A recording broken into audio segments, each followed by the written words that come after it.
What's going on, everyone? So I want to show you guys how to use the food scale as accurately as possible. A lot of you guys might be eating 200, 300 extra calories, probably putting you at maintenance. And one of the reasons why a lot of you guys might not be seeing results, and you might not even know it. You might be eating, overeating with, measuring your rice, your sauces, beans, things like that. And I'm going to show you guys, especially peanut butter, man. Peanut butter will get you. I overeat the thing all the time. So you want to make sure you read the facts and use your food scale so you can measure it right. So you're going to need a food scale, measuring cup, and that's it. So let's get in there and let me show you guys how it's done.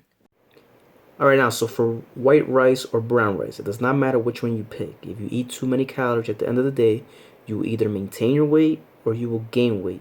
So you want to measure this accurately. I like to measure it after it's cooked, but that's not the most accurate way because you do want to account for oils that you add.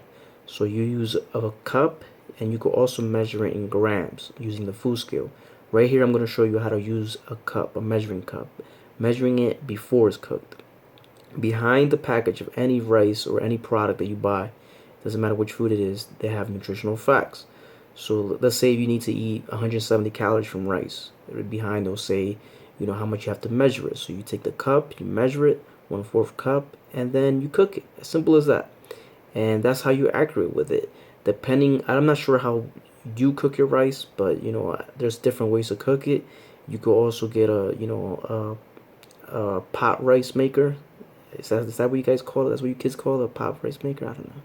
But you know what I'm saying, man. And then let's say you add extra virgin olive oil or any oil. You take a tablespoon, and you could just add it right on top, and you add that into your macros, and that way you know exactly how many calories you put in that rice, and you're not overeating, let's say 120 calories from the. Okay, so since we measured it before we cooked the rice with the cup, and we read the back of the nutritional facts on the white rice, we know exactly how many calories we added, even after the banana pepper that I put and the extra virgin olive oil. So if you do the math, it was 160 calories for 1/4 of a cup, and 35 grams of carbs and 3 grams of protein from the rice. And then if you add, we used half a tablespoon, not a whole tablespoon. A whole tablespoon of extra virgin olive oil will be 120 calories and 14 grams of fat, but we only used half. So it's 60 calories and 7 grams of fat from there, and the banana pepper only has about 1 gram of carb. And that's it, man. And we know exactly how much we added on that plate. Okay. All right, so here's a good example, guys. Let's say you want to add ketchup to, your egg sandwich. It says it over here. 1 tablespoon is 17 grams, 20 calories. You want to count that because look, it's 5 grams of carbs. Everything adds up, man, slowly. So you want to reset it to 0, and then you want to measure in grams. That's ounces. Then you click it. Why is it not changing? There you go. Ounces. Come on, change. Change for YouTube, please. Alright, so that's grams. So I'm going to get the ketchup, and then I'm going to start measuring. So 17 grams is 20 calories. Gives me a lot. See that?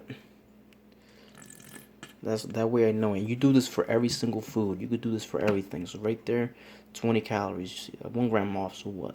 So yeah.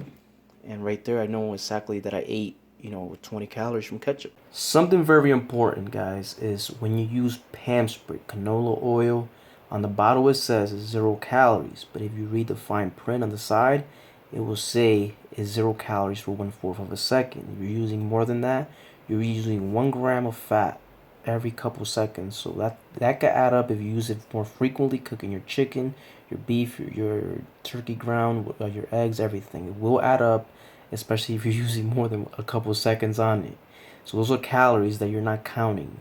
Calories from fat, which have 9 calories per 1 gram, so it's a lot more than carbs and protein. Protein and carbs only have 4 calories per 1 gram. And something you also want to do when you ever have the chance, you can either boil your eggs, man, or you could boil your chicken, boil your turkey breast, boil everything. Boil your balls in there, man. Do what you gotta do to get these results. Because if you're struggling that hard, man, like with your macros and your results, You have to make sure everything is as accurate as possible, and everything is going to be a coaster ride from there. Now, sometimes your body could be a bitch, man. It could be very hard due to stressing. No matter how perfect your macros are, will hurt your results more than anything. So stop stressing about your old girlfriend. She have moved on. Now you gotta move on with your life too, boy. You just gotta let it. You gotta let that shit go, man. You just gotta let it go. And two is, of course, positive thinking, man. If you start thinking negative shit, man, like this shit ain't gonna work, I know it. 2 weeks into your diet, are you serious? And it ain't gonna work? You haven't even tried a month. You gotta be consistent with it, man.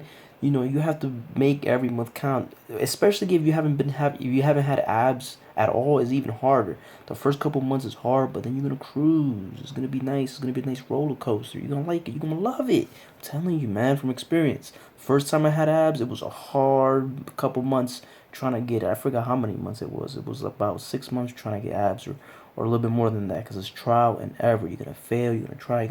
But being accurate with your stuff. Try to get some sleep as well. Sleep makes a big difference. But stress is the number one killer on why you can't lose weight. And of course, under eating too little. You know, you're basically starving yourself, so your body needs a lot more cardio because your metabolism might be damaged. So you have to eat very little calories, and you need a lot more cardio, and you're just not gonna get there. You're basically overworking yourself by eating too little because your body's not working optimal. Your metabolism is not working optimal. So you definitely want to have a healthy diet, and again, trial and error. Hopefully this helps, guys. Like the video, share it, and of course, guys, hold on to the channel.